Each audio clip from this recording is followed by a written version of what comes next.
Warframe is finally releasing the long-awaited Davari Paradox this year. Diablo 4 is finally going to have its early access as well as open beta this month. And Destiny 2 Lightfall has released, but the player base is mostly disappointed about it. Let's start off with Warframe, the Davari Paradox. For those of you guys that don't know, the Davari Paradox is something in Warframe that was teased 4 years ago.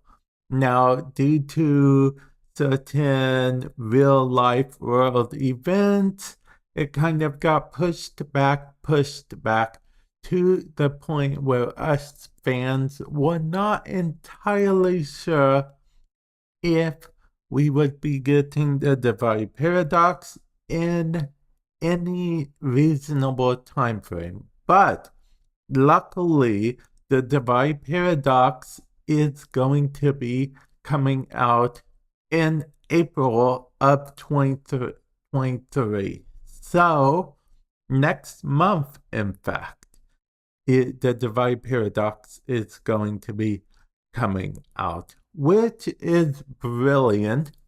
We actually got a little bit more information on it.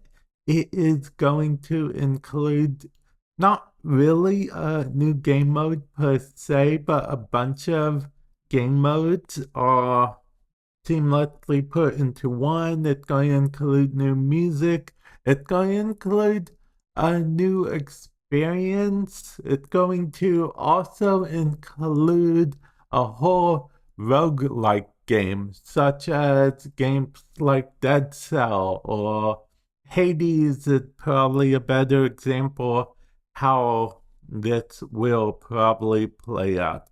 Each run you'll get to pick a different set of skills and buffs that are, distributed from like a choice of 3 or 5. There's also area you can pick permanent stuff. You can customize your character, all kinds of stuff. It looks like it's going to be pretty brilliant. Was it worth the wait, or rather, is it worth the wait?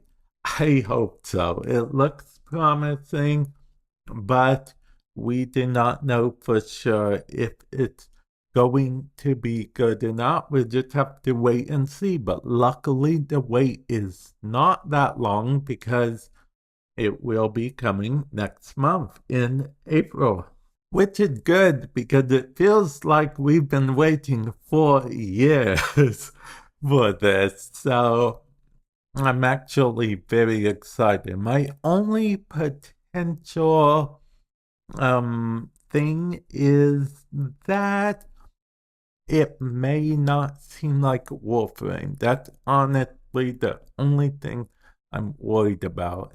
It might seem more like Soulframe instead of Warframe, which low-key, for those of you guys that don't know, Soulframe is something that D is currently working on, and I do feel like the Davari Paradox is more of a concept, proof of concept for Soulframe, so I'm not really sure how it will blend into the Warframe universe. I hope it blends okay. I don't even know if it will become the new normal, like, it normal and all the Warframe stuff, sort of like side mission type things. I don't know. We'll have to wait and see. It's something I'm both excited about and worried about as a Warframe fan, because you never know with these things, especially introducing something that legitly looks like it could be its own game into a game with already set mechanics and stuff. It literally uses new mechanics mixed in with some mechanics we know, but mostly new mechanics, if I'm being honest. And that does worry me quite a bit. But like I said, only time will tell. Maybe I'm worried for nothing and it's just going to be a super smooth experience. Don't know why I'm questioning anything. But did I say questioning? I meant questioning. I just said questioning, not as sort of a fun little play on words. I wish I was that clever. But yeah, we will see what will happen. Only time will tell. And hopefully, time tells that it's a super fun experience. Like super, super fun. They are bringing a lot of new mechanics. I cannot wait to play around with. Because as I always say sometimes if I feel like it, this is madness. This is Warframe. As many of you guys know, the Diablo 4 early access and open beta dates have been announced. Now, there is a certain way you'll have to do to get access to the early access. First of all, you will have to pre-order any of the Diablo 4 editions of the game on PC, Xbox, or PlayStation, and then you will have access to the early access. The early access is different than the open beta. Open beta is for everyone, but early access is only if you pre-order Diablo 4. Now, if you pre-ordered on consoles, you will receive an email with the code that you will have to redeem on PlayStation or Xbox, wherever you got your copy of the game.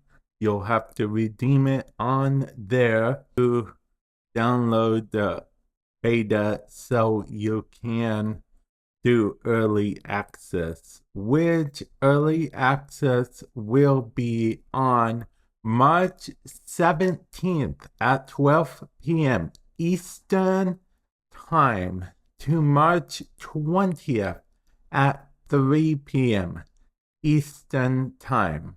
If you, however, cannot make the early access, that's entirely okay though, because the open beta, which is the one that's available to everyone, will be from March 24th at 12 p.m. Eastern Time to March 27th at 3 p.m. Eastern Time. Now, I do want to also quickly go over the whole open beta thing and what will be carried over, because of the fact that most things will not be carried over. In fact, after open beta is over, after both of them are over, the account will be deleted, or rather the characters and whatnot will be deleted. Now, with that said, early access stuff will be carried over to the open beta, but none of that stuff will be carried over to the main game when it actually fully releases. With the exception of early Voyager title, an initial casualty title, and beta Wolfpack cosmetic item. But you'll have to earn these by reaching level 20 and reaching a certain area with one character. And then those will stay with you. So actually, during the early access, doesn't have any actual game-breaking benefit that you have to worry about, which, in my opinion, is very good. Now, let's talk about Destiny 2 Lightfall, particularly the campaign and Strand as an ability. I have mixed feelings about the campaign. I did like the aspects of shooting the enemy, and the new characters were okay. Now, there's going to be slight spoilers, so if you haven't played through it, feel free to skip this part. But I didn't like it. Someone died, and I know we were supposed to feel something, but we weren't invested in them at all because it was one of the new characters that we literally know nothing about. And there was this whole MacGuffin thing. Literally, when I streamed the game, I was like, oh, it's a MacGuffin, right?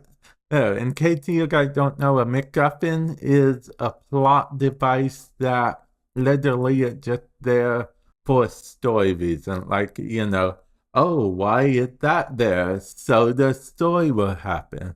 Yeah, that's what it is right there. And by the end of the campaign, there were more questions than there were answered. We didn't actually get any answers at all, honestly. So, yeah, I actually made a YouTube short that basically sums up how I feel about the whole campaign. But let's talk about Strand, okay?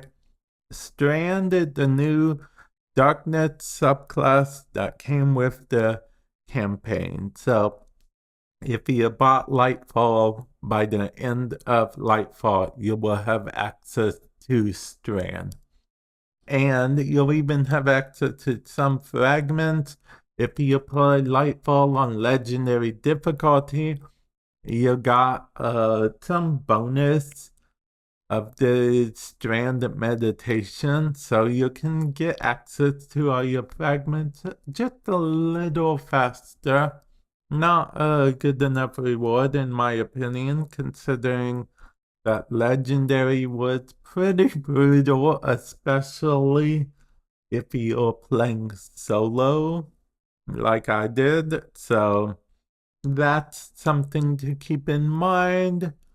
Now, stranding the story, so it was somewhat optional, which was fine, but in some parts it seemed like it was mandatory. But with that said, it was weaker than the subclass I was running. I was running a super fun stasis build, so I was having fun with that, and I was surprised and a little annoyed when my stasis build that was clearly better could not be used. So that was a little off-putting, if I'm being perfectly honest about things, but it is what it is, right? They want to introduce you to the class, the subclass, and whatnot, which is fine and dandy. But if I'm being honest, I kind of wish it was one of the things that they were having us do from the get-go. Like, I'll be honest, stasis is not stasis, but Strand Red would felt more powerful to me if they gave us it from the get-go, and each time we did certain missions in the story, then we actually unlocked a little bit more of it, and it became a little more powerful to us, rather than letting us use our main ability some of the time, and then giving us this weaker ability that we have to use. But with that said, Bungie did actually sometime boost up the charge time, so it charged insanely fast. Like the grappling hook from the Strand, I don't use the grappling hook anymore. I changed it out for one of the grenades because of the fact that the grappling hook, when you use it in the story, since the cooldown is increased or decreased significantly, you get to use it like every 5 seconds in the story. In actuality, it has a regular cooldown, so it's pretty fun if you want to like pair it up with one of your teammates and hook onto them or latch onto them. Maybe do some funny YouTube videos or funny TikToks or whatever. But overall, I don't really think I cared much for it, if I'm being perfectly honest. Now that is just me talking, probably. I know there's some people in the community Bungie can do no wrong, and to that I say that's perfectly fine. But as much as I liked parts of the campaign, and I do use Strand as my main subclass right now, by the way, I don't know. Lightfall felt like it could have been better, but I guess it could have been worse as well. I don't know. I feel like maybe I'm being a little harsh on Lightfall considering it came after the Witch Queen, and the Witch Queen was a brilliant storyline and whatnot. I think the Witch Queen stuff was executed very, very awesomely. Definitely room for improvement, but at the same time, I don't know exactly what I would improve or change. I'm not a storyteller, I'm not a developer of the game Destiny 2. I'm just but a humble fan slash content creator playing the game and whatnot.